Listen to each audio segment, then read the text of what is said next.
Bonjour et bienvenue dans la météo du Bitcoin. Alors ça fait longtemps que j'ai pas fait ça, je fais une météo du Bitcoin en même temps que je fais le live Alpha Team, donc je vais me consacrer essentiellement sur l'analyse du Bitcoin pendant cette petite vidéo et une fois que ça sera fait, on parlera du reste avec les membres Alpha, c'est-à-dire Altcoin et éventuellement des trucs à surveiller pour la semaine. Bon, déjà... il y a des choses qui ont changé, même si on voit qu'on a un contexte ici en daily qui est plutôt baissier. Alors en daily, il est rangy, donc la dernière fois qu'on s'était vu, c'était plutôt dans des zones, dans ce genre de zone, partie haute du range, donc maintenant ça paraît plus clair qu'on est dans des ranges, et partie basse du range, donc moi personnellement je vais les dessiner comme ça. Partie basse du range, c'est un petit peu plus bas comme ça, ici. Je vais virer les EMA, ça ne vous sera pas utile. Donc, on a un Bitcoin qui est relativement en milieu de range après quelques jours relativement difficiles. Mais on a vu que depuis quelques temps, il y a eu une diminution du momentum, disons. Ce momentum baissier, on a eu une grosse chute. Il y a beaucoup de gens qui ont été impactés. Ils ont été impactés dans leurs comptes parce que ça a été un massacre sur les altcoins, mais ils ont été aussi impactés dans leurs sentiments, puisque quand on perd des sous, du coup, on peut changer de biais. Et depuis cette chute, on a même des altcoins qui ont fait des grosses chutes, qui sont revenus, mais qui ont peiné à aller un petit peu plus bas, tandis que vous voyez, Bitcoin est absorbé ici, où il n'a pas fait grand chose. Sinon, c'est mèche. Ici, mèche. Ce que vous voyez, c'est mèche. Donc ici, il y a des vendeurs qui ont été absorbés. Et du coup, si on considère un petit peu les corps de chandelle, une zone qui a été considérée comme relativement sympathique pour les acheteurs du moment, c'est de dire, ok, et si on défendait la zone des 96 000, tout ce qui est en dessous, on l'achète. Donc on en est un petit peu là. Alors c'est un petit peu tricky, quand je dis tricky, c'est-à-dire un petit peu piégeux, parce qu'on se dit, ouais, mais dis donc, c'est pas un support, on respecte plus rien. Bah oui, le marché, il respecte rien. Et c'est comme ça. Donc en attendant, on l'observe, et c'est une information intéressante, soit pour acheter dans cette zone-là, ou alors dans la zone des mèches en disant, ok, ces mecs qui ont des moyens, ils vont pouvoir acheter dans cette zone. Soit pour dire, ok, ces gens, s'ils se font déborder, ceux qui ont acheté dans les mèches, c'est probablement un sell signal pour aller chercher le bas de range. Peut-être qu'ils ont commencé à acheter, ils se font déborder, ou alors ils piègent plein d'acheteurs comme moi qui ont trouvé que c'était assez bullish ce truc-là. Du coup, et une fois qu'on va chercher les lots, peut-être avoir un petit peu plus de volume ici.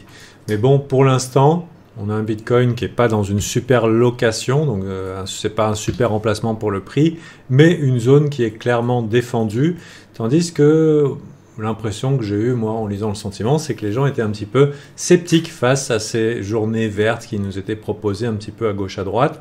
Chez Alpha Team, on a recommandé de garder sous l'œil SUI, XRP, Sol, parce que en général, c'est les premiers à rebondir quand il y a un mouvement de mean réversion, c'est-à-dire un rebond.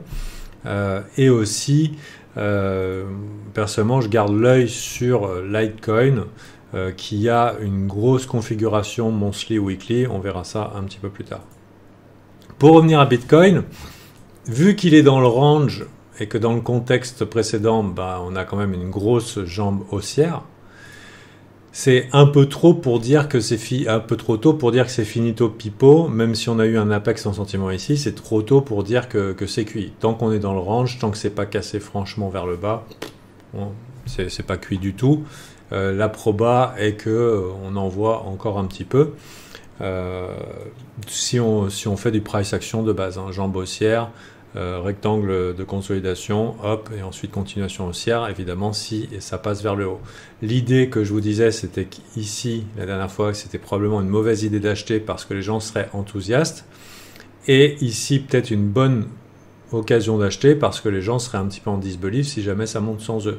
Mais il se trouve que les 5-6 jours de rien du tout market ont eu beaucoup d'impact sur le sentiment des gens, et du coup, on s'est retrouvé avec des gens qui étaient bearish en plein milieu du range. Du coup, si ça va plus bas, je ne crois pas qu'ils seront plus bearish. Je les vois bien vendre le support. On verra comment ça se goupille. Et si ça va plus haut, ben, on verra aussi. Donc ce nowhere market ici là a changé un petit peu la donne. Et voilà, donc c'est pas l'emplacement idéal, mais voilà. En 4 heures, on a un croisement d'EMA. Personnellement, le croisement d'EMA, c'est un truc, ça paraît simple, ça paraît bâtard, mais en vrai, ça marche bien. EMA 9, EMA 18, j'avais appris ça dans la première école où j'étais. Vous voyez, ici en 4 heures. Souvent, je dis après un gros crash, on a tous envie d'acheter le bottom, mais au final, pourquoi se battre, puisque le petit croisement d'EMA 4 heures nous donne la confirmation dont on a besoin, alors qu'on veut tout acheter ici, mais quand ça arrive, on n'en veut plus. Donc voilà, c'est arrivé. Donc c'est pas déconnant, d'être positionné acheteur. On va regarder d'autres métriques dans pas longtemps.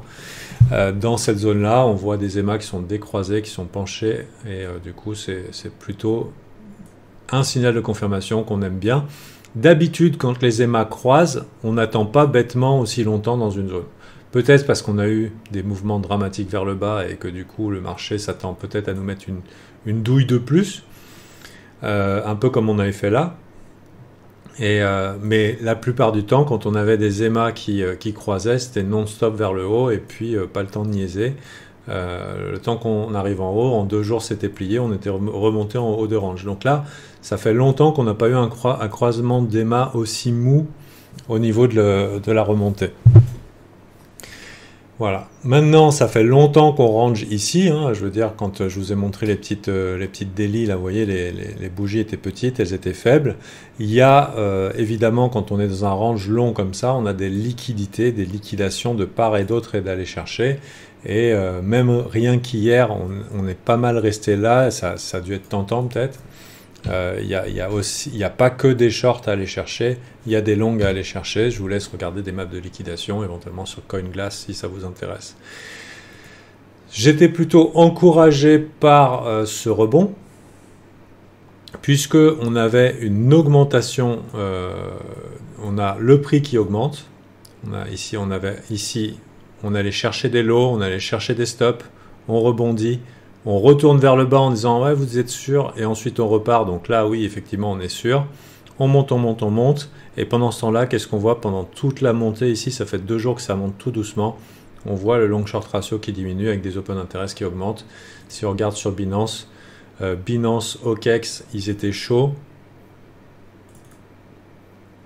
Binance, OKEx, Binance, Bybit et OKEx étaient plutôt chauds et ils ont ouvert plein de positions. Alors dedans, il y a des longues et des shorts. Vous voyez que Bybit, comme d'habitude, est un petit peu perdu. C'est pas trop dans quel côté se lancer. On voit ça avec le funding temporaire qui part de tous côtés. Mais bon, quand même, dès que ça se calme, ils ont tendance, Bybit, à être un petit peu trop baissier.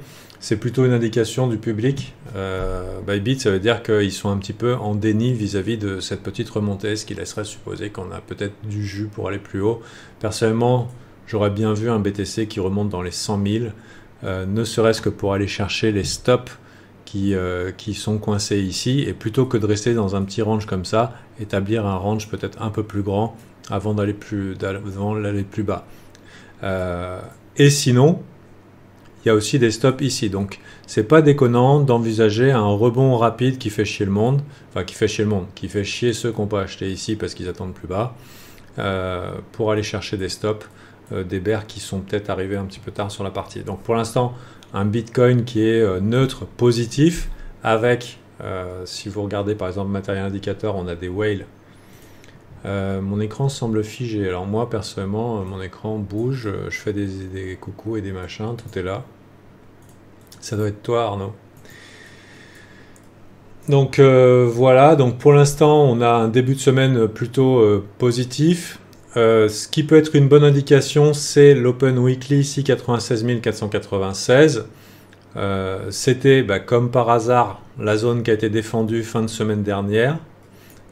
Du coup, on peut rester dans ce cadre d'optimisme tant qu'on est au-dessus des 96 500 balles. Voilà. Si jamais on y va, c'est probablement une bonne opportunité d'achat. Et là, vous tentez le YOLO, le tentez, finalement c'est bon, si l'opportunité est donnée.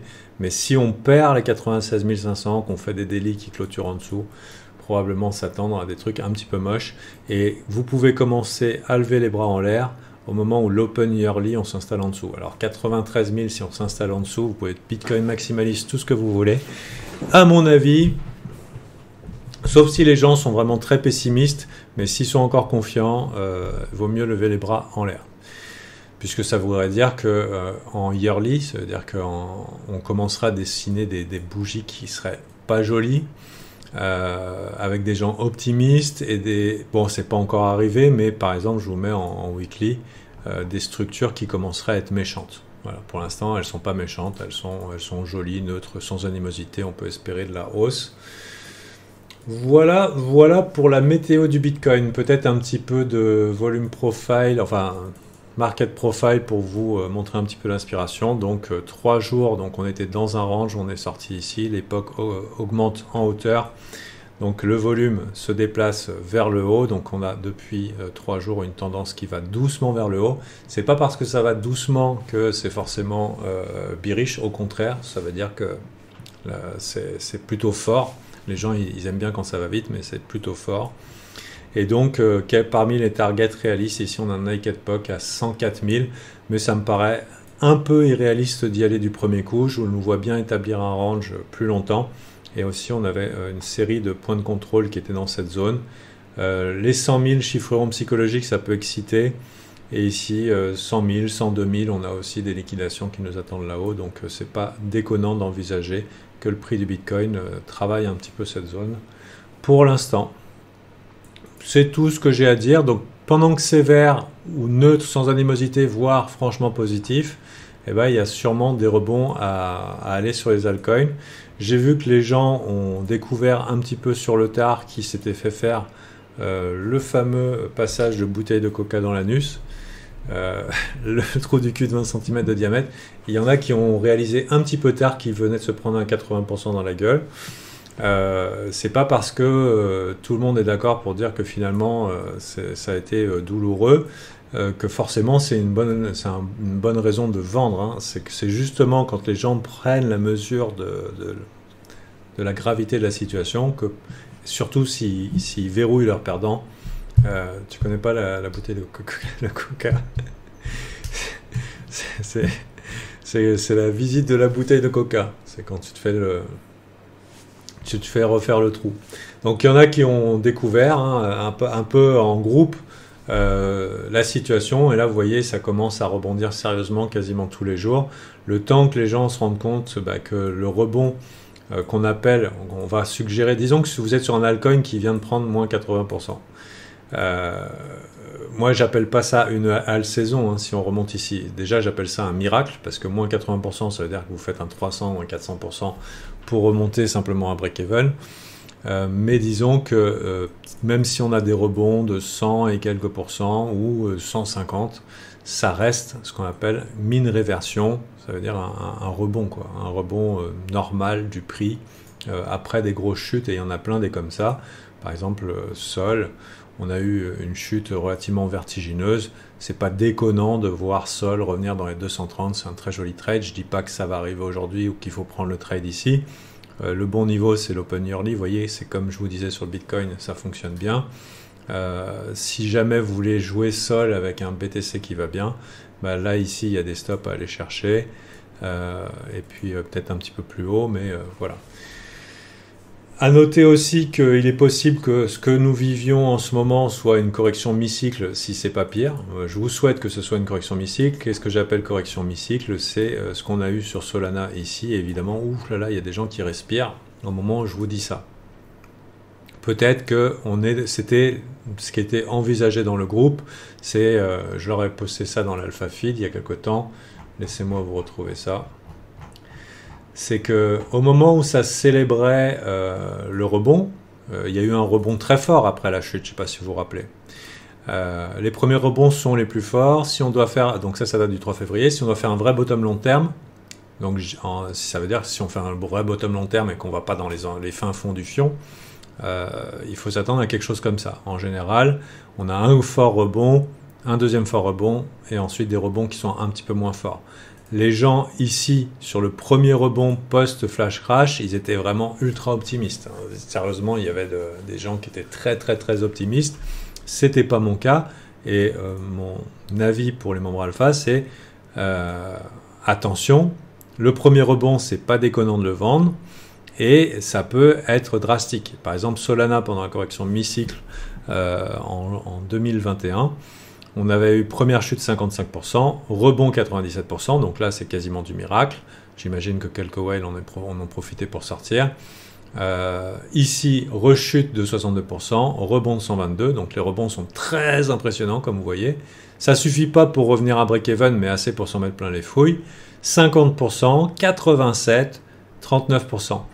Mais ce que je leur faisais remarquer, c'est que les retests répétés des supports sont très mal vécus par les holders. Ils étaient morts mentalement en août pendant cette longue période. Donc il y a sûrement des très beaux rebonds à prendre qui sont du mean reversion. Là, ça s'est bien passé finalement to the moon, mais ça peut mal se passer. Ça peut mal se passer. Quand c'était pas la correction mi-cycle et qu'on est rentré en bear market, c'était plus vers le bas que ça s'est résolu. Mais en tout cas, il peut y avoir de très beaux rebonds si vous sélectionnez bien vos alts, même si on va nulle part. Voilà. Il ne faut pas oublier qu'il y a des gens qui ont des gros supplies à sortir du marché si le marché commence à se fatiguer. Donc, quand je dis supply, ils ont des grosses quantités de jetons de parking électronique, ils ont acheté plein d'altcoins et ils sont très contents de faire FOMO les gens dessus. Donc, on ne méprise pas l'amplitude des rebonds, mais on ne s'emballe pas non plus. On s'emballe pas non plus. Par exemple, là, pour Sol, avec l'amplitude que pourrait nous ramener un retour à 260, ça peut faire un range, quoi. Ça peut faire un range parce que c'est pas des petits rebonds, c'est des trucs qu'envoie la pâté, quoi. Voilà tout le monde pour la météo du Bitcoin. Donc un BTC qui commence weekly bien. Attention, demain volatilité CPI, donc tout peut changer, on peut aller faire des mèches dans tous les sens.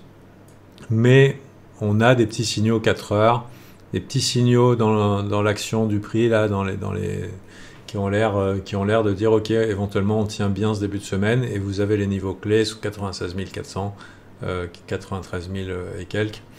Et perso, j'aime bien, mais on ne me l'a pas fait le cadeau souvent, j'aime bien quand le premier croisement d'EMA 4 heures échoue et qu'on nous en offre un deuxième.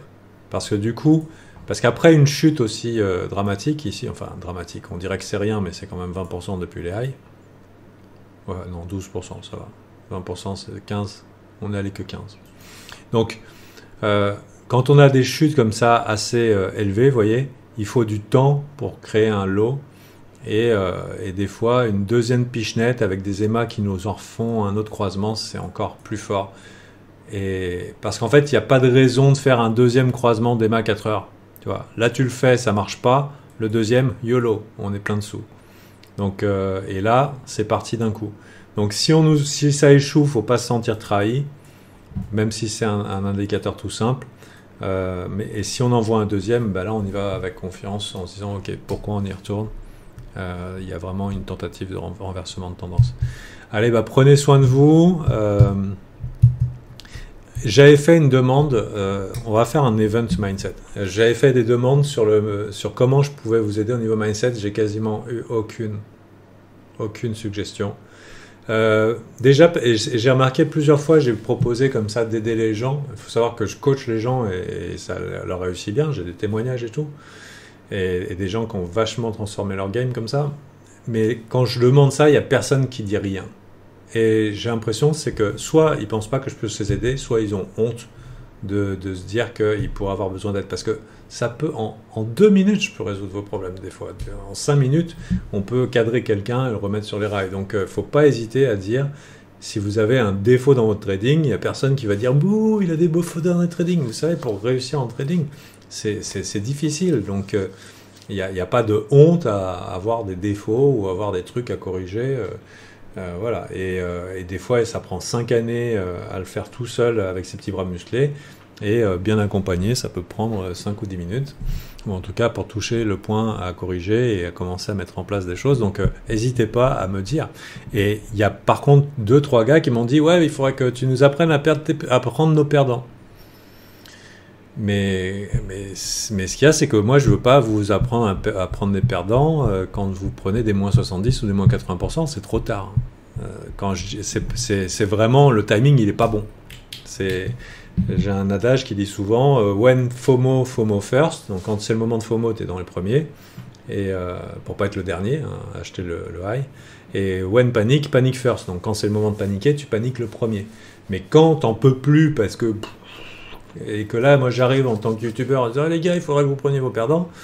Il y a des chances que je vous le dise au moment où vous prenez un rebond de 50 ou 60% sur le marché. Je sais pas, ça va aller beaucoup plus bas. Mais en tout cas, le timing n'est pas bon. Donc, prendre ses perdants, ok, mais vite. En vrai, il vaut mieux sauter du train quand il est encore en marche, quoi. Du coup, voilà. C'est pas quand l'accident a eu lieu qu'il faut prendre le perdant. Et il y a d'autres choses à régler dans son trading. Et du coup, si vous voulez pas me donner des choses que je peux vous aider au niveau mindset, et vous seriez surpris peut-être de l'efficacité de la chose, et ben dans ce cas-là, je vous ferai des vidéos thématiques sur des choses qui pourraient améliorer vos performances, sur des erreurs classiques, et que peut-être ça ne s'est pas monté à votre esprit en disant oh, « Putain, mais c'est vrai, tu vois ». Donc voilà, rendez-vous bientôt sur la chaîne, j'espère que je vous ai aidé. Bien sûr, certains auraient voulu Il y a une probabilité à la hausse, hein. Mon biais est plutôt probabilité à la hausse, mais je suis prêt relativement à tout. Et du coup, les gens voudraient que je leur dise la direction. Il y a suffisamment d'éléments probabilité à la hausse, à part le CPI demain qui peut éventuellement nous mettre le doute, mais je ne serais pas étonné que le CPI demain, ça nous occasionne une grosse bougie verte. Voilà, que la météo du Bitcoin, c'est pas de la prédiction du futur. Hein. C'est vous donner des niveaux clés, le contexte, le sentiment, à quoi s'en tenir. De mon côté, il y a beaucoup d'éléments pour du vert. Je trouve que le rebond est un peu mou. Et en attendant de préparer tout ce qu'on a besoin pour mettre en place notre event mindset et de faire les vidéos mindset, je pensais qu'une méthode Bitcoin, ça pourrait vous aider. Surtout que la situation a l'air de changer depuis une semaine. Bonne journée, à la prochaine, bye.